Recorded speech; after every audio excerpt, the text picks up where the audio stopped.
ప్రస్తుతం మనం ప్రకాశం జిల్లా చీరాల్లో ఉన్నాం. చీరాల్లో చూసినట్లయితే ముస్లిం సోదరులంతా కూడా తమ సమస్యలు చెప్తున్నారు. ఈ 5 ఏళ్ల పాలనలో చంద్రబాబు హామీలు ఎంతవరకు లభించాయి, తర్వాత వీరంతా ఇప్పుడు వస్తున్న రాజకీయ పరిస్థితుల్లో ఎవరికి ఓటేస్తా అంటున్నారో వారిని అడిగి తెలుసుకుందాం. మొత్తమే చెప్పండి, మైనార్టీ సోదరులకు చంద్రబాబు ఎన్నో హామీలు ఇచ్చారు, ఆ హామీలన్నీ నెరవేర్చారా? ఏమనుకుంటున్నారు ముస్లిం సోదరులు? ఈ రోజు వరకు చంద్రబాబు నాయుడు గారు చెప్పిన ప్రతి ఒక్క మాట కూడా అబద్ధపు మాట తప్ప స్వతహాగా మైనార్టీలకు ఒక గుర్తింపు తీసుకురావడం కూడా కనీసం సహకారంగా వచ్చేలా గత 4.5 సంవత్సరాల నుండి కూడా మైనార్టీలని ఒక ఓటు హక్కుగా పావుగా వాడుకున్నారే తప్ప వాళ్ళ అభివృద్ధికి కానీ అలాంటి సహకారం కల్పించలేదు. అంతేకాకుండా గత 5 సంవత్సరాలు చూస్తున్నాము. 4.5 సంవత్సరాలు మోడీ గారితో ప్రయాణం చేసి మైనార్టీలకి ఒక మంత్రి పదవి కూడా లేదు రాష్ట్రంలో. ఈరోజు చాలా సిగ్గుపడుతున్నాం. మైనార్టీలుగా మన రాష్ట్రంలో ఉండి మేము చాలా సిగ్గుపడుతున్నాం. ఎందుకంటే ప్రభుత్వంలో ఒక అధికారి కూడా మా మైనార్టీ వాళ్ళు లేకపోవడం వల్ల చాలా దురదృష్టకరం.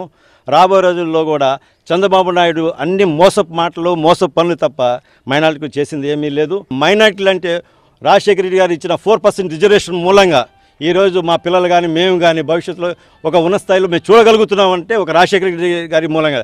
అలాంటి విలువలతో కూడిన ఒక వ్యక్తి వైఎస్ జగన్ గారు రేపు సీఎం కాబోతున్నారు. ఆయన దృష్టిలో పెట్టుకొని మేమంతా ఆయన అభివృద్ధికి ఆయన వెనకాల ఉండి మేము నడిచి ఆయన మా నాయకుడిని చేసుకోవడానికి ఆయనను మేము రాజశేఖర రెడ్డి గారిని చూసుకోవడానికి మేము చాలా భావిస్తున్నాము. మైనార్టీల అభివృద్ధికి గాను ఒక రాజశేఖర రెడ్డి గారి తర్వాత చూస్తుందంటే జగన్మోహన్ రెడ్డి గారినే. ఈ చంద్రబాబు నాయుడు మా మోసపు మాటలు విని విని చాలా విసిగిపోయి ఉన్నాము. ఈ చంద్రబాబు చెప్పే మాటల్లో మట్టుకి వాస్తవాలు లేవు. ఈ చంద్రబాబు చెప్పేది ముస్లింలు అంటే నా చంద్రబాబు నాయుడు గారికి ముందు నుంచి పడదనేది, మంత్రివర్గంలో చోటు లేకపోవటం అనే దాని మీద ఉదాహరణ అర్థమైపోయింది. కేసీఆర్ తో కూడా కలిసిండి, కేసీఆర్ డబ్బులు కూడా జగన్ పంపిండని కూడా వ్యాఖ్యలు చేస్తున్నారు. అదంతా అబద్ధపు మాటలు చెబుతున్నారు. చంద్రబాబు నాయుడు గారు చెప్పే మాటల్లో నిజాలు లేవు. అధికారాన్ని దక్కించుకునే దానికి చంద్రబాబు నాయుడు గారు దేనికైనా సిద్ధపడతాననేది ఈరోజు చీరాల నియోజకవర్గంలోనే జరుగుతుంది. చీరాల నియోజకవర్గంలో స్పష్టంగా ఓటేసేదానికి కూడాను, ఓటు ఎయినిపించుకునేదానికి కూడాను ఎవరైతే నాయుడు గారికి వ్యతిరేకంగా పనిచేస్తున్నారనే వాళ్ళందరినీ కూడాను లోపల తీసుకొని బలవంతంగా ఓటేపించుకునే దానికి కూడాను ఆయన నడుము బిగించున్నారు. ఒకవేళ గెలవేసేదానికి చంద్రబాబు నాయుడు గారు కానీ తెలుగుదేశం కానీ ఇక్కడ గెలిచే అవకాశాలు అనేది అసలు లేవు. చెప్పండి, ఇప్పుడు పవన్ కళ్యాణ్ కూడా చెప్తున్నారు, పవన్ కళ్యాణ్ నేను వస్తే అన్ని విధాలా ఆదుకుంటా అంటారు. పవన్ కళ్యాణ్ గురించి మీరేం చెప్తారు? ఈ రాజకీయ పరిణామాల్లో మొన్న ఇటీవల 2009లో చిరంజీవి గారి మాటలు చూసాం.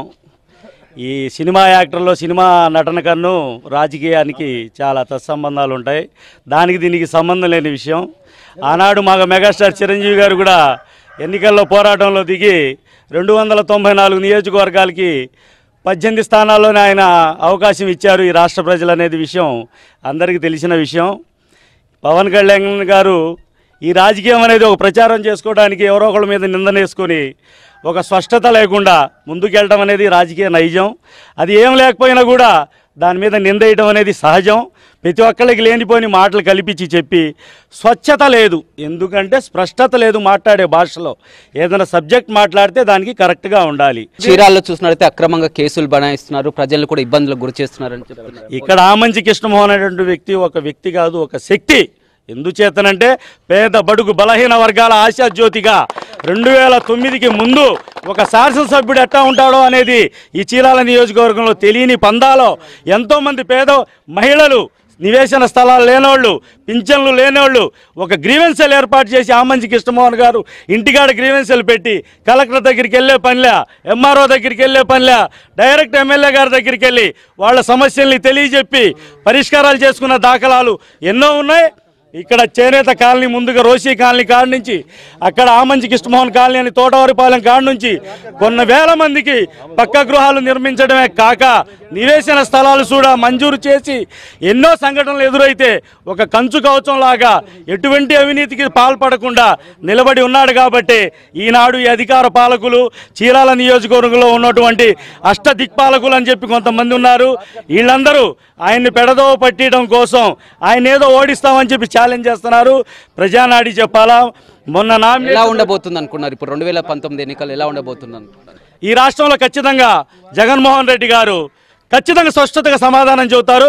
ఇక్కడ మాకు ఎమ్మెల్యే ఆమంచి కృష్ణమోహన్ గారు అత్యధిక మెజార్టీతో గెలిచి ఈ అష్టదిక్పాలకుల్ని, ఈ పాలకుల్ని, అవసరమైతే చంద్రబాబు నాయుడు గారిని కూడా దిగ్భ్రాంతులు చేస్తారని చెప్పి మా అందరి తరఫున ఆశాభావం వ్యక్తం చేస్తున్నాం. చంద్రబాబు అధికారం కోసం ఎంతటి నీచ నికృష్టమానికైనా దిగజారుతాడు. వెన్నుపోటుదారుల్లో చంద్రబాబు. 78 నుంచి కూడా ఫస్ట్ టైం ఎమ్మెల్యే అయిన కాడ నుంచి చంద్రబాబు, ఆనాడు గల్లా రామ్మూర్తి నాయుడు కాడ నుంచి ఈనాడు ఎన్టీ రామారావు దాకా వెన్నుపోట్లే పొడిచాడు తప్ప నీతిగల రాజకీయం చేయలేదు. ఈ 5 ఏళ్లలో ఎంతో అభివృద్ధి చేసా, కొత్త రాజధాని తీసుకొచ్చి గ్రాఫిక్స్లో కనబడిద్ది తప్ప రియాలిటీగా ఏడా కనబడదు, ఎక్కడా లేదు కూడా. ఫస్ట్ ఒకటే మాట అన్నారు, ఈ రోజు కూడా ఒకటే మాట అంటున్నాడు. ఆనాటి నుంచి ఈనాటి వరకు జగన్ అనేది ఒకటే. ప్రత్యేక హోదా ఎవరైతే ఇస్తారో వాళ్ళకి నా మద్దతు పూర్తిగా ప్రకటిస్తాడు. అక్కడ కేంద్రంలో కాంగ్రెస్ అయినా బీజేపీ అయినా నేను పొత్తు అనేది ఎవరితో పెట్టుకోను అనేది నిక్కచ్చిగా చెప్తున్న ఒకే ఒక్క వ్యక్తి జగన్మోహన్ రెడ్డి. ఈ రాష్ట్రంలో ప్రత్యేక హోదా కోసం ఆనాటి నుంచి పోరాడుతుంది కూడా జగన్మోహన్ రెడ్డి. ప్రత్యేక హోదా వద్దు, ప్యాకేజీ కావాలంది కూడా చంద్రబాబే. ఈరోజు ప్రత్యేక హోదా కావాలంటుంది కూడా చంద్రబాబే. 40 ఏళ్ల రాజకీయ జీవితాన్ని 40 ఏళ్ల వయసు కుర్రోడు జగన్మోహన్ రెడ్డి భయపెట్టిస్తాడు. అది చంద్రబాబు నాయుడు, దట్ ఈజ్ జగన్మోహన్ రెడ్డి. చంద్రబాబు నాయుడు మాటలు ఊసరవల్లి కన్నా దారుణంగా ఉండండి. కడపలో ఫరూక్ అబ్దుల్లా గారు మాట్లాడతా ముస్లింకి రాజశేఖర రెడ్డి ఏం చేయలేదన్నారు. కడప అబ్దుల్లా గారు తెలుసుకోవాలి. ముందు 4.5 ఏళ్ళు చంద్రబాబుతో కాపురం చేసి బీజేపీతో అంటకాగి ఇవాళ ముస్లింలు అది తినకూడదు ఇది తినకూడదు ఎంత సాధ్యం? ఈ జనాలు పిచ్చోళ్ళ వాళ్ళకి తెలియదా? ఎన్ని మాటలు మాట్లాడారు. అది కాక 4% రాజశేఖర రెడ్డికి ఉంటాం కానీ మేము ఇలా ఎందుకు ఉంటాం? ఇవాళ వచ్చి ముస్లిం అది తినకూడదు ఇది తినకూడదు అంటారు. ఇవాళ సేయానగా బీజేపీ రాష్ట్ర టీటీడీ చేయడం బోర్డులో ఉన్న ఎవరు మంత్రి అండి? రాష్ట్ర బీజేపీ బోర్డులో చైర్మన్ ఉన్నారు. ఏ పార్టీకి సంబంధించిన వాళ్ళు? బీజేపీ పార్టీకి సంబంధించిన వాళ్ళు. ఇవాళ వచ్చి బీజేపీ జగన్ కోటేస్తే బీజేపీకి అంటారు, జగన్ కోటేస్తే కేసీఆర్కి అంటారు. మొన్నటిదాకా వీళ్ళు పిలిపించి హైదరాబాద్ గుంటూరు పిలిపించి అమరావతి పిలిపించి వీళ్ళని మొత్తాన్ని బిర్యానీలు పెట్టించింది ఎవరు? చంద్రబాబు నాయుడు గారు కదా? ఎవరు వీళ్ళంతా పెట్టించింది? వీళ్ళందరూ ఇవన్నీ ఊసరవల్లి మాటలు. ఈ ప్రజలు పవన్ కళ్యాణ్ మళ్ళీ చంద్రబాబుతో లోపాయికారు ఒప్పందంతో కూడా సీట్లు పంచుకున్నటువంటి పరిస్థితి, దీని ఏ విధంగా? చీరాల్లో ఎంత దౌర్భాగ్య పరిస్థితి అంటే పవన్ కళ్యాణ్ జనసేన జనం లేక బీఎస్పీకి లాస్ట్ పొందించారు. ఇక్కడ చీరాల మేరట్లో ఎస్టీ ఎస్టీల ఓట్లన్నీ జనసేన పార్టీ పడతాయని కామంచికి ఇష్టమైన ఓటు చేయడం కోసం బీఎస్పీ అభ్యర్థికి మద్దతు ఇచ్చారు.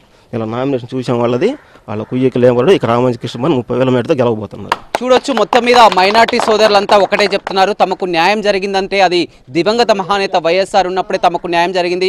4% రిజర్వేషన్లు కూడా కల్పించారని చెప్తున్నారు. అదేవిధంగా ఈ తరుణంలో ప్రత్యేక హోదా కోసం అలుపెరుగని పోరాటం చేసిన ఏకైక నాయకుడు జగన్మోహన్ రెడ్డి అని, జగన్మోహన్ రెడ్డిని ఇప్పుడు బీజేపీతో గతంలో చంద్రబాబు అంటకాగుతూ ఇప్పుడు మళ్ళీ జగన్ మోదీ ఒక్కటి అన్న మాటలు కూడా ముస్లింలు ఎవరు కూడా నమ్మరని కూడా ముస్లిం సోదరులు చెప్తున్నారు. వీడియో శ్రీనివాస్తో రమేష్, సాక్షి టీవీ, చీరాల.